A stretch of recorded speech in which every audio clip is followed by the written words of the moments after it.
We're back for a new episode of EV Morning, so grab yourself a brew and settle in for some news. We've got a mixed bag for you, from the electric excavators to fuel shortages. Stay tuned for all of the details. Hello and welcome along to the channel. My name is Martin Lee, and if you like what we do here, hit subscribe and the bell icon so you never miss a show.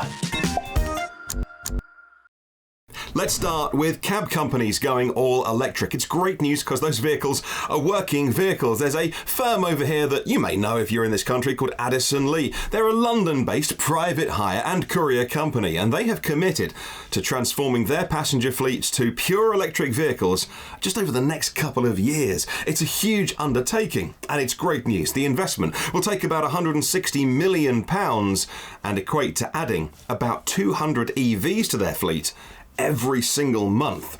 Now, they're starting off with an order of 450 cars. And what have they gone for?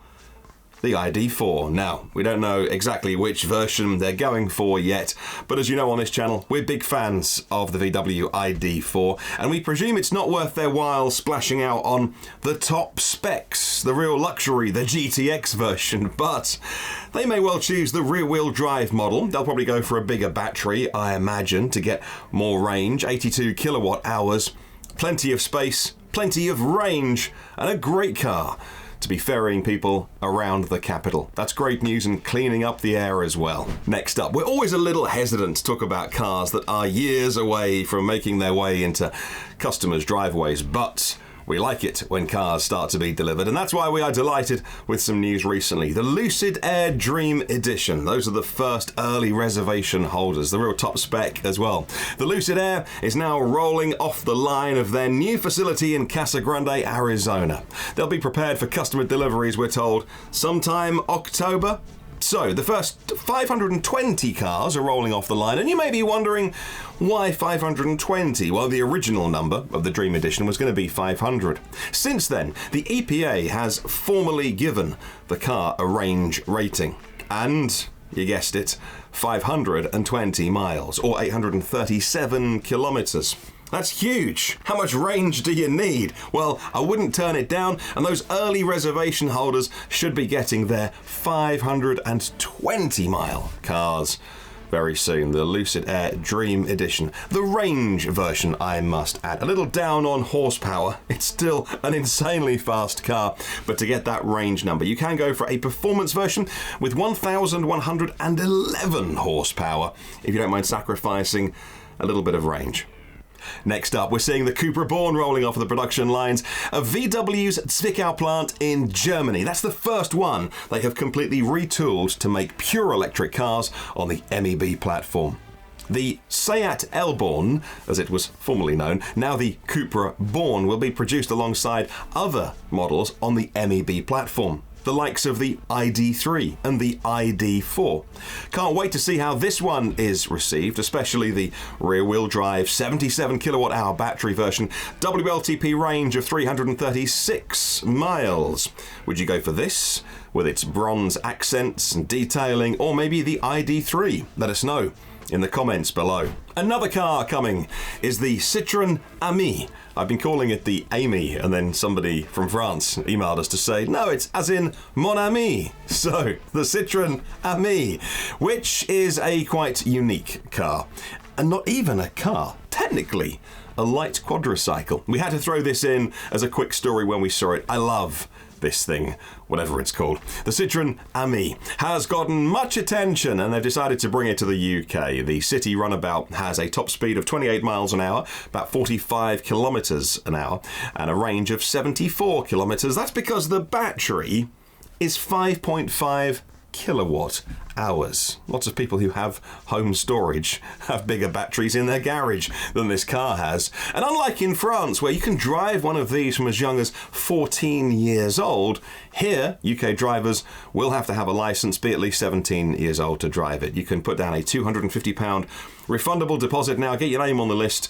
Not sure yet the final cost. In France, you can buy one outright for under €8,000. Definitely a car only for the urban environment, but why not? We love the look of this.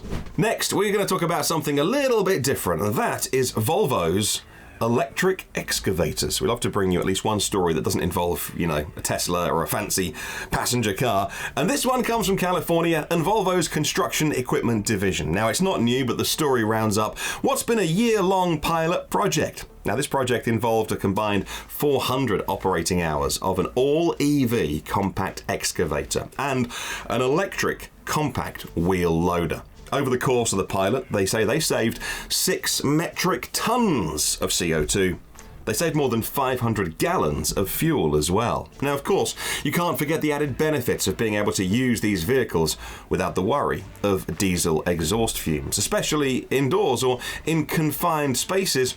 There's also the noise pollution, drastically reduced. It makes communicating on a working site so much easier. It allows you to get permits to do work at times of the day when otherwise you wouldn't be allowed to because of the noise, and ultimately, it's better for the health of the operators.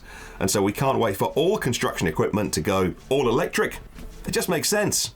Here's a story our UK viewers will be all too aware of, but this might be coming to somewhere you're watching around the world, so stay tuned. We won't go into the hows and whys of this, but there is a massive fuel shortage right now. This is a largely human-created problem. Panic buying started recently over here. Motorists have left fuel stations without, fuel. Footage has been recorded by people on their phones showing tailbacks at stations that snake down the road more than a mile long. Many people have been left without a means to get to work. Now, it's not a time to be smug if you like electric vehicles, and thankfully many EV drivers I've seen on social media helping out neighbours and friends with lifts. But for those people that say, electric cars, are they really the future? We've had 100 years to get combustion right, and still, when people over here started queuing for fuel, more people joined the queue, and then those fuel stations ran out because people were storing far too much in their tanks compared to normal.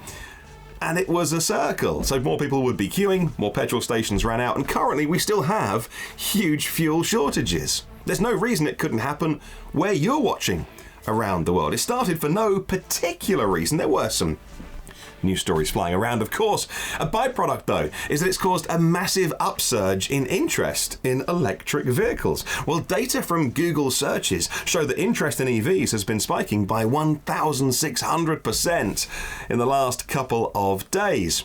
Used EV dealers and sellers have been reporting a lack of stock because everybody has realised, hang on a minute, with an EV, if I've got some off-road parking, I can charge at home. And every morning I have a full fuel tank. Well, that's it from us today, folks. We hope you enjoyed the video. Let us know in the comments below what you think of the news stories we're bringing you this week. What do you think of those new cars coming out like the Lucid Air? Hey, are you a Lucid Air reservation holder watching this? Let us know. You're one of the lucky ones. And what do you think about electric construction equipment? Thanks for watching today.